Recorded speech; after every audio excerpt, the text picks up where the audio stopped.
The following audio drama is intended for mature audiences only. It contains material that may be disturbing to some listeners. Listener discretion is advised.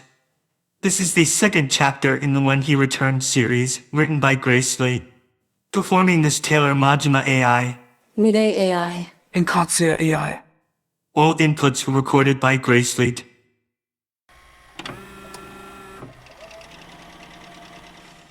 Okay, I think that's the most beating this thing can take. I think I've got it working now. It's been a while since I touched a tape recorder.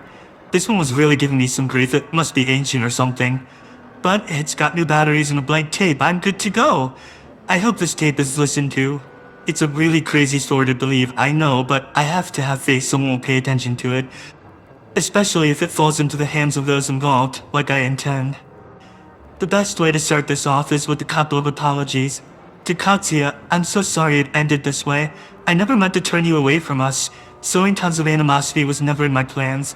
I just wanted things to go back to how they were before. Even knowing that, I know I can't change the past. I don't know if you'll ever listen to this. I know you don't want to see me again, but that's the message I'll always be sticking to. And to Mirei? Mirei, I know my words mean nothing to you, but I'll continue to say them. I don't know if I'll ever be able to make it up to you, but I'm so sorry for all the pain and suffering I caused you. Maybe I was a fool for assuming everything would work out. I should have known things wouldn't magically go back to the way they were just because I wanted them to. I really should have taken how you'd feel into account before I did any of what I did. I know you have different ideas about me now, but I still love you more than anything. I don't know who's gonna be finding this, the other players in the field or some stranger, so I should really start at the beginning. My name's Majima. At the time of recording, I'm just shy of being 30. I've been a Yakuza since I was 18 and I'm the patriarch of my own family. Well, was. I'm getting to that. You don't really need to know all the ins and outs of how I came to be. All that's really important is what started the spring of me being 28. I've had a hard road before me. Life in the Yakuza isn't hardly as fun or glamorous as we make it look. I took a 9-year torture for one of my worst mistakes. Well, I'd argue several more years after that. Customer service is a unique form of torture. But I did my time, and by the time I was 25, things seemed to have returned to normal. At least what my life's definition of normal looked like. God, I hope the kid doesn't find this. I got a bit overzealous, I suppose. When I got back to being in control, I realized how little fun I'd had in my early 20s. I was a serial dater, I guess is the word. I was seeing tons of people I hardly even remember the names of. I was just so gung-ho about nightlife and intimacy and... Let me stop. But yeah, I was overcompensating massively. Still, I was smart, using protection, all that good stuff. In those years, I wasn't concerned with settling down. I still had that kind of myopic view that being 30 and above was so old. I had to get all my dating done and over with while I was still young. No, 30's hardly old, in fact, not old at all. But I'd gotten a taste of what the normal outside world could be again and I never wanted to let it go. It was all in the name of enjoying life. My life took a turn when I met Katusya. Oh, dearest Katusya, my dear friend. He was an up-and-coming actor with so much talent. He could match my humor beat for beat. I was always interested in entertainment. I can play a couple instruments. I like singing, though I don't think I'm any Sinatra. But acting was my gift. I wanted Katusya around to help coach me and see if I was cut out for it. Katusya decided to do something even better for me, though. Katusya pulled me aside one day, telling me he'd set up a blind date for me. Great, I thought. See, in those days I wasn't all that interested in anything with commitment. That'd come when I was, 40. Settling down wasn't me, or so I thought. That was all before I met her. When Katusya told me I'd be meeting some girl called Mirei, I had little expectations. Another girl Katusya only chose for her appearance. I wasn't even expecting a personality. A pretty face with nothing behind it would be fun for an evening, but I didn't know why Katusya was hyping her up to me so much. I was expecting pretty, I wasn't expecting gorgeous. I hit it well, but my jaw was on the floor when she came to the restaurant. I knew it was her before her name was even said. She stood out in the best way from all the other people there. Mirei seemed so nervous, which broke my heart a little. The girl like her should be proud of herself, you know? I hope it didn't scare her when I got on my seat to greet her. I was trying to be low-key, but I must have come across as a total spaz. I did tell her she was a diamond in the rough. I had to. It was hardly possible she was here for me, but she was. I think we were both a little starstruck with each other. She and I hit it off right off the bat. I don't know who started it, but Mirei and I must have been on that first date almost the whole day. Getting her number made me ride that high the rest of the week. Mirei and I went on date after date before we finally caved and made ourselves official. She even wanted to move in, even if not leaving Katusya by his lonesome. Even still, Katusya was so happy to see us together. Mirei and I completed each other even in those early days. I was kind of worried how she'd react to all the ink, but even that turned out to not be an issue. She was absolutely perfect, so witty and charming. I'd slept in bed too. I should tone it down. I don't know who's gonna find this. So yes, Mirei and I, inseparable. Even Katusya was along for most of the ride. When Katusya got injured, I had to talk him into taking less risky roles. I didn't want to see the man quit acting. I know how important that was to him. Besides, I owed it to the man who found me my future wife. He was already paying it back tenfold. Maybe I waited too long. Maybe I didn't wait long enough. Some people might say it was rushed. Some people might say I was doing a disservice by making her wait. But after a year knowing her, I finally swallowed all my pride and proposed. And I made it such a good proposal. I made her the fanciest dinner I possibly could, threw in all those critters I know she loves, and finally asked that $1,000,000 question. I knew what the answer was going to be, but it still took me by surprise when she said yes. I could hardly believe she was saying yes to me. I was the happiest man alive. Oh, but happiness is always such a fickle thing. I didn't know how good I had it until I didn't have it anymore. Mirei and I were married for about a year, give or take. It's hard to tell. I mean, time flies when you're having fun. I was so proud of Mirei getting role after role, radio and TV. I know she says she couldn't have done it without me, but I know she got there all on her own. Life was so good. Life was so good. It's strange. I don't remember actually getting hurt. I just remember taking Mirei to another shoot, routine for us now, and chatting about dinner. And then, nothing. It was a whole lot of nothing. I didn't know anything had happened to me at first. Nothing is a hard thing to describe. It's just hard to describe the absence of something. It's hard to describe nothing when something is all you've ever known. You can experience at least one of your five senses all the time. This was the opposite of that. The only thing I could see doing a lot of legwork was pitch black darkness. This wasn't like being in a dark room or shutting both your eyes. This was the absolute absence of light.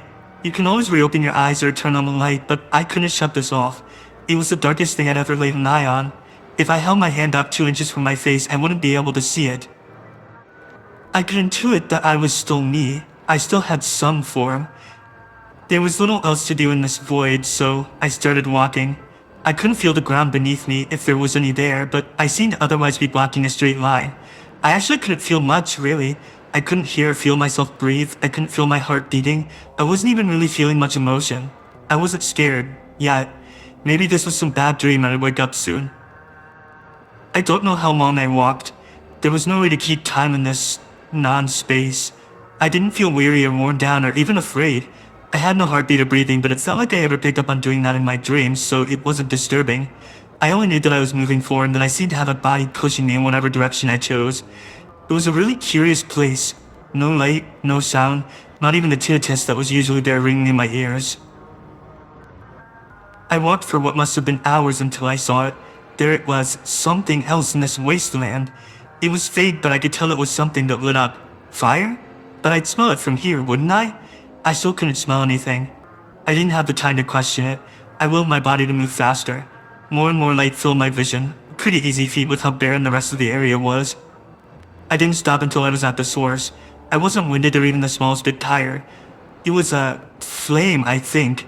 It didn't seem to be coming out of anything, it just floated in space in front of me. Hey. I tried to sound stern, I guess, but the sound of my own voice caught me off guard. You, where am I? I can't tell if it even turned to me, but a disembodied voice filled my ears. Where are we? I thought that was obvious to you. Obviously not. Where the hell am I? There was a long pause before the voice echoed again. What is the last thing you remember? I was in the car talking with my wife and... Nothing. That nothing. That was the only thing between me being in the car and now. Another pause, though there was something different about the emotion of this one. Then you don't remember the accident at all. Accident. That's when the ability to feel started to kick in again. A crushing weight of dread descended on me and I felt for the first time that I couldn't stand. I got flashes of it, nothing complete, but those sickly sounds of crushing metal spinning out of control and something metal going through me. I was past the point of physical pain, at least from that, but there's something infinitely more painful on my mind. Is she alright? My voice came out so much weaker than it had before. Is who alright? This fucking, whatever it was messing with me on purpose. Is my wife alright? Did Mirei make it out? Your passenger. Yes, she's made a full recovery. But you? I didn't need him, to finish that sentence. I couldn't believe this. None of this was fair. Everything was going so well. Why did it have to be ended? What did we ever do to deserve this? I'm supposed to be up there with her. What's she gonna do without me? The flame could tell I found my voice again. It's quite unfortunate. Unfortunate? I can't just sit down here wherever the fuck this is. I need to be up there with Mirei. I need to be her protector, her rock. Another one of those pauses, this time infuriating. You are treading down the path of ultimate disappointment. Like I care. What other option do I have besides all this nothing? It isn't that. The dead shouldn't mix with the living. If I wasn't afraid... Wait, what harm would it do? I grabbed that stupid thing with my bare hands. It was something I almost regretted, as with all that light to my hands, I could see the melted flesh and bone and charred muscle peeking through. I squeezed as though it was bearing down on someone's neck, though it really didn't do anything to the flame. I don't give a shit about consequence. You saw me back and you saw me back right now. I growled at it to say something, quit mocking me. Are you sure you can accept the consequences? The hell did that mean? Of course I did. Whatever it takes, I have to go back. I thought for a moment. Just like I was before. Normal, like nothing happened. Although I was holding a flame, it didn't burn. It only shone its light on me. I hated looking down at it. I didn't want to know what post-accident gored the hell and back the rest of me looked like. The remains of my hands was all I needed to take in. If you're most certain. I perked up when it seemed to finally be on my side. I didn't get to utter another word before it launched into me. I hadn't quite felt the accident, but I could feel this. Every nerve in my body felt like it was being burned. It was the worst, white-hot, blinding pain I think I've ever felt. I wanted it out. I wanted to stop. I opened my eye, feeling the sensation of slightly damp ground. Was that a dream? It must have been. I squinted. Sunlight was bearing down from above. I could hear sounds again. Breeze, birds, a faint sound of running water. It was almost overwhelming to suddenly experience all five senses again after being in the deprivation chamber.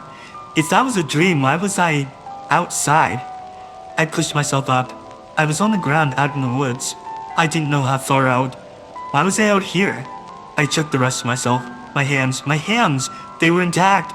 Not a scratch on them. Not a scratch on the rest of me either. My clothes are the same ones I've been wearing. I didn't know what had happened yet. All I knew is that I couldn't stay out here all morning. I got up, shakier than I remembered being, but I got to my feet. I moved in as straight a line as I could. I hoped I was going north or wherever the perimeter of the woods was. I looked out as I finally reached the perimeter after maybe 10 minutes. Stepping out of the woods felt strange. I got the sensation to be here. Where was I exactly?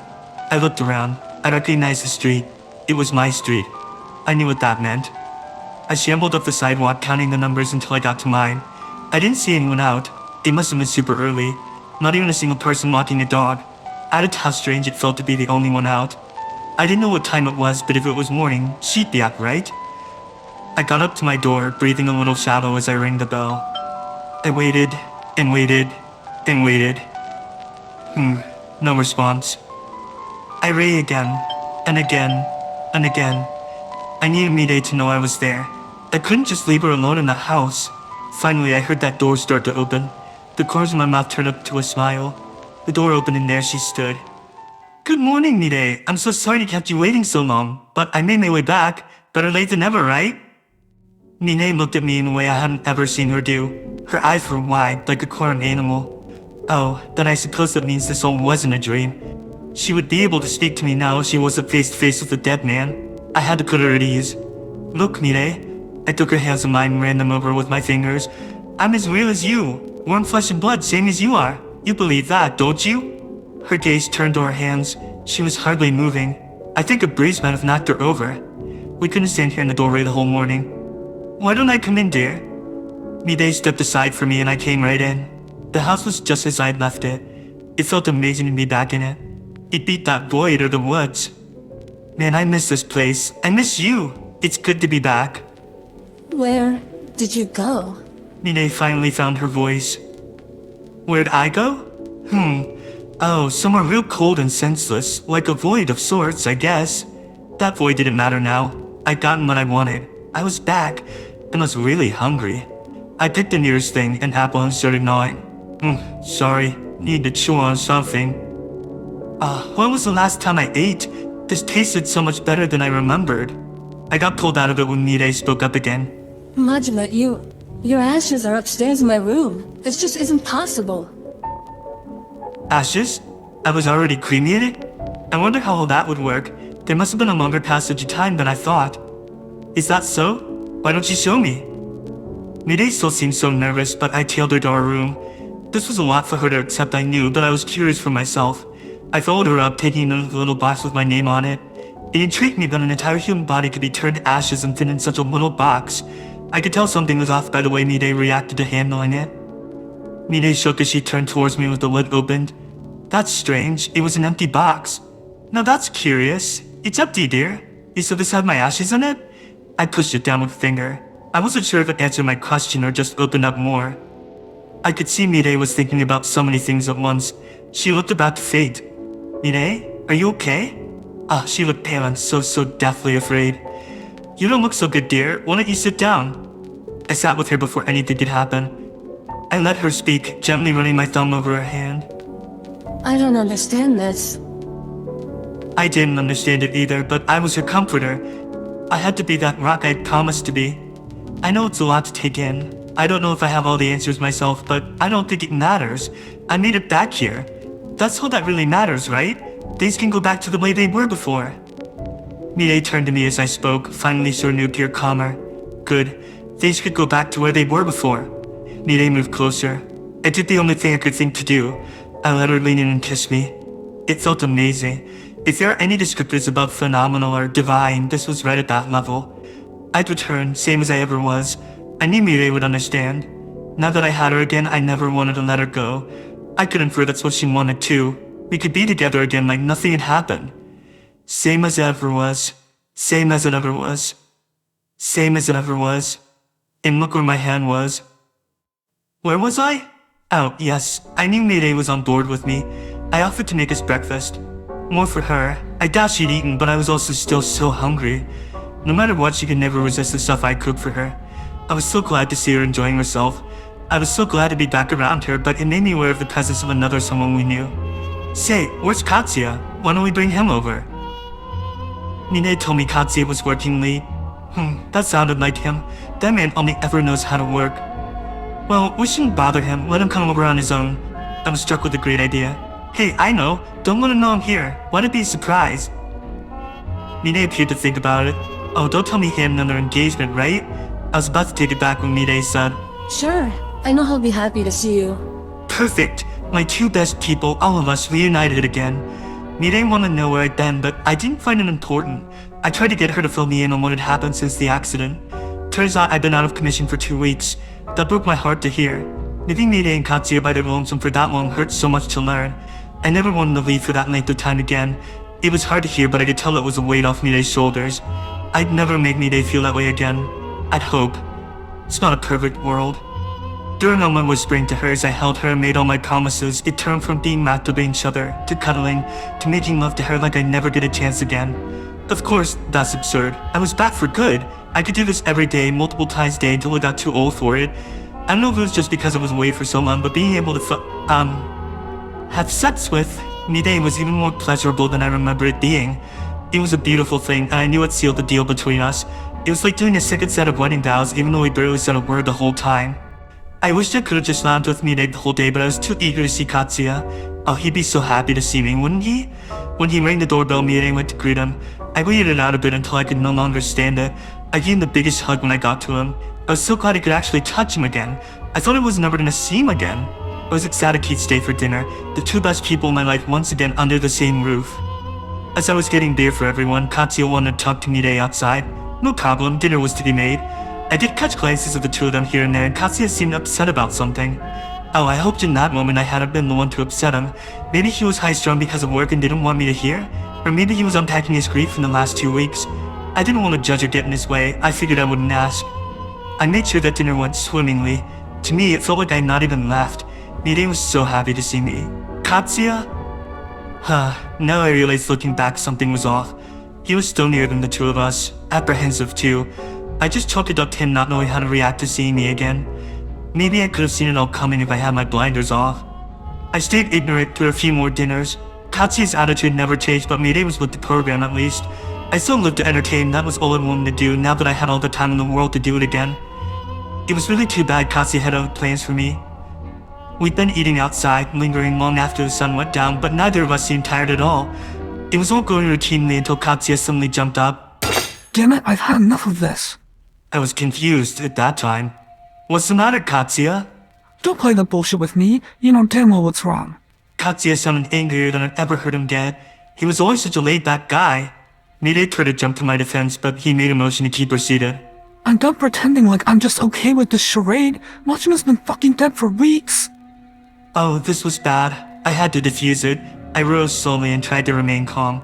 I know, Katsuya, it's hard to accept something profound like that, but the important thing is I'm here now and— Would you shut up? He cut me off, startling the two of us.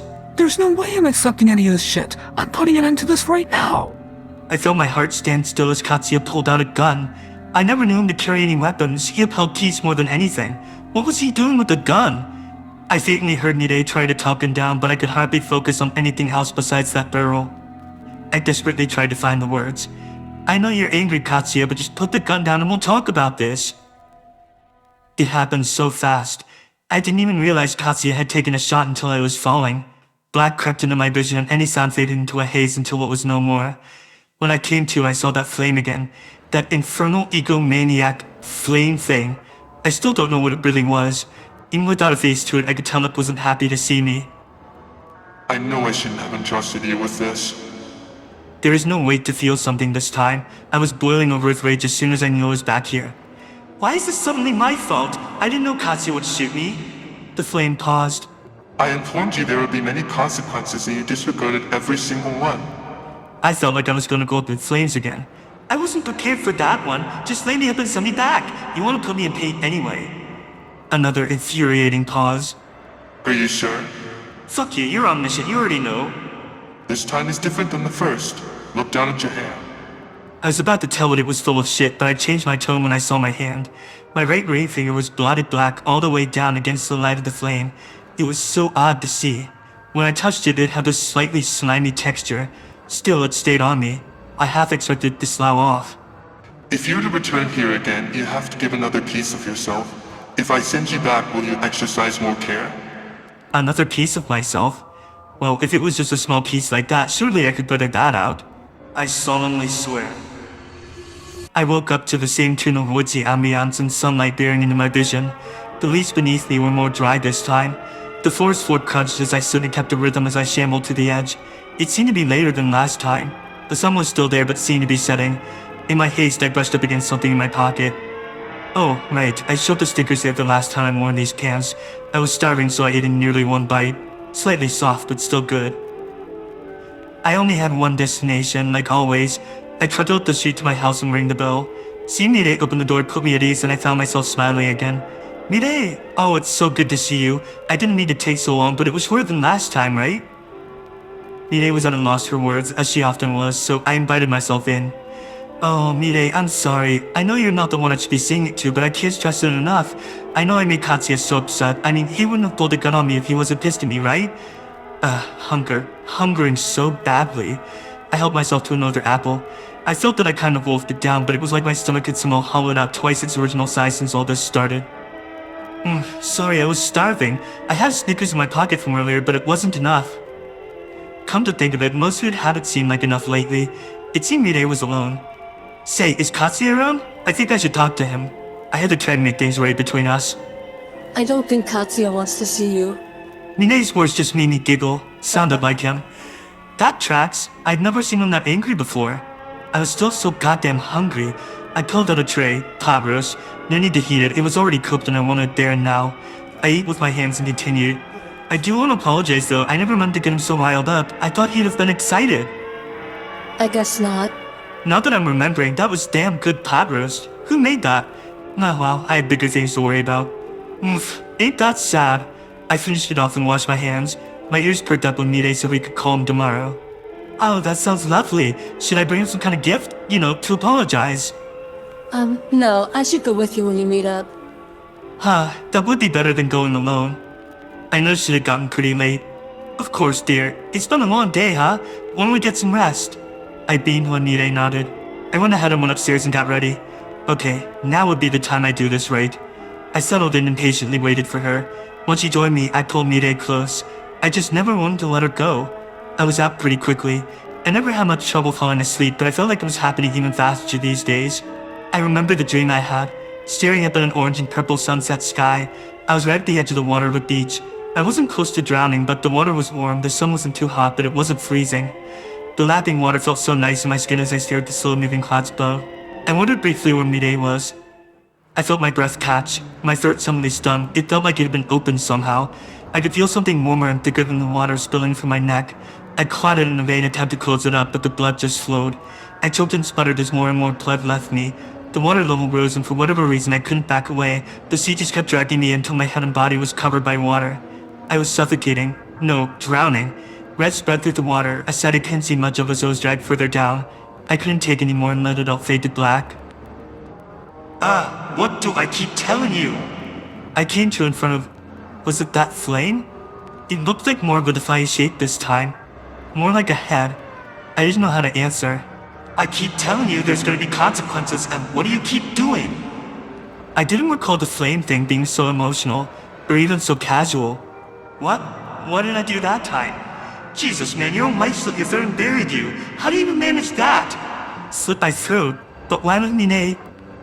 There's no way. She doesn't have that kind of violence in her. And yet she does! The voice of the flame was so loud. It also had changed. I don't remember you sounding a little like me. Don't worry about it. Are you going back or not? I got another look at my hands. Way more blackened, slimy fingers. That stuff, whatever it was really working its way up my arms. Every action has a consequence, huh? I didn't even need to say it. I just stared that flame down. I realized in that brief moment before I was sent back that I recognized that shape. That flame asserted on my face, grinning as my veins sparked again. I jolted awake in the woods again. I took a look around. My heart sank. Next to me was a grave. So it was true. I had to make this right. The trip out of the woods walking was what I made in about 10 minutes. I did that about a quarter of the time running. I knew Mirei would be less likely to answer the door, so I went around the back. I didn't want to do any serious damage, so I just tossed tiny pebbles at the side of the house, making sure I didn't hit a window. Mirei finally came to the kitchen window and I waved. Oh, good, Mirei, you're awake. Can we talk? I didn't know she'd take me back in. After what I did, it'd be understandable. But I know her so well, she wouldn't be able to leave me out in the cold. Maybe the rest of the game wouldn't have gone on as long as it did if she just walked away. When she inevitably let me in, I gave her the biggest hug. Oh, Mirei, I'm so sorry. I didn't mean to upset you. You know I love you. I pulled back, but I kept my grip on her shoulders as I looked her in the eye. Whatever I need to do to make this right, I'll do it. I don't want there to be a shred of animosity between us. She seemed to understand, if a little hesitant. I was hungry again, which Mirei graciously let me pick anything I wanted out of the fridge. I didn't eat anything again. I was too starving to think. No need for a fork either. My hands did the job. I noticed that Mirei had opened a bottle of wine. She gave me a couple glasses and I settled in front of the TV. I don't know how far I was in the Top Gun, but I just remember a bit of Danger Zone and then waking up when Goose was dead. Oh shoot, spoilers for Top Gun, sorry. That's a good movie. Anyway, I heard Mirei's voice from upstairs. She sounded panicked. She wasn't talking too loud, but I could tell something was stressing her. I quietly made my way up the stairs. I overheard a few terse words before I spoke up. Who are you talking to, dear? Mirei turned to me, looking startled by my presence. I thought it eased her worries and gave her a kiss on the cheek. I was only curious. Mirei? Hey, what's going on? I realized she was on the line. Is that Katusya? Hey, put me on. I grabbed the phone from her. Katusya, glad I caught you. I need to talk to you. I didn't wait for Katusya to speak. Listen, about what happened, I'm so sorry for making you so mad. I had no idea I was gonna set you off. If there's anything I can do, I'll do it, no questions asked. I didn't hear her speak. I was about to ask what was up before I heard a dial tone. Oh, he hung up. I didn't quite know what had gotten into him. I just shrugged. What are you gonna do, huh? He's still mad, clearly. I gave Mirei the phone back, trying to be optimistic. Katusya was going through a lot, we couldn't push him. I gave Mirei a kiss to lift her spirits. A sweet girl like her didn't deserve this. It's getting late, shouldn't we get to bed? Mirei nodded, but something about it made me think she had a huge weight on our shoulders doing it. After that, I was killed countless times. I wondered over and over what I'd done to deserve it. I love Mirei so much, and I love Katusya, even if they seem to have a hard time loving me back. I never want to impose on Mirei, but she's the only thing I've got. I would do anything for her, bring her anything she wants, do anything she asks. One night, I was so tore up I was in tears because I came back. I knew my presence was upsetting no matter how much I wanted Mirei to be happy. There was little I could do. If I stayed outside in the woods, where I always ended up, I would succumb to hypothermia. If I tried to end my own life, I'd just come back with another piece of myself gone. I don't think Mirei's figured out yet that every time I'm killed, I do come back, but I come back with less humanity. It's an exercise in futility to keep returning, but what life is left for a rotting corpse? If I were to go anywhere else, surely I'd meet some other end. Too much of my life is here in this house. My body is becoming less and less reliable. I'm essentially a zombie with the flesh falling off and everything. My body temperature is so cold I have a harder time staying clean and preserved. I showed up to the house with my wrist wrapped in a bandage. I wouldn't answer Mirei when asked, but I had a whole chunk fall off me there. The worst part is that there wasn't bone and blood underneath it. It was that sludgy black stuff. Sometimes I would see the flame, sometimes I would just wake back up. It happened so many times. Every time I did see the flame though, I noticed how much more it looked like me. It wasn't me at all, but he had so many of my characteristics. He was loud, he was always irritated, but he said it all in my voice, with my face. I think I know what it's doing now. I'm becoming a monster. It's as true as everyone else believes. I'm not me anymore. I haven't been me since the accident. The real Majima died in a car wreck. Whatever this thing is I am now is some undead abomination. I don't deserve to live, but I don't have any choice. The longer I exist, the more this demon or whatever it is takes more control. I don't have much longer with my own mind. I've tried to fight it, but it's so much stronger than I am. I stopped wanting to terrorize my wife and best friend long ago, but this thing in me keeps driving me back to the house. It will make me say and do things I don't want to, and it's blurring the line between what I am and what it wants. I was already destroyed, but this thing possessing me is only gonna drag me down further. I don't know what happens when there's nothing left of my form to destroy. Every time I die, it's another step towards that thing I made a deal with taking over. Oh, and it gets no easier to get hurt and get killed. It hurts so fucking bad. I'm in too deep to stop it. I'll eventually stop being me, and whatever's after that will control me. God, I'm so sorry. I know that any apology isn't gonna reach anyone. My words aren't gonna be trusted. I'm surprised I've been able to admit all this without it intervening. This might be the last recording of me as myself, as Goto Majima being in control of himself. Whoever finds this, I hope I serve as a warning. If Mirei finds this, baby, I'm so sorry. If I knew it was gonna end up like this, I never would have let it happen. I never would have come back even the first time. I'm too far gone to be saved. To Katusya, I'm so utterly sorry. I drove you away, this is all my fault. I think I'm close to running out of tape. I know the next course of action is me dying once again. This is my final testament.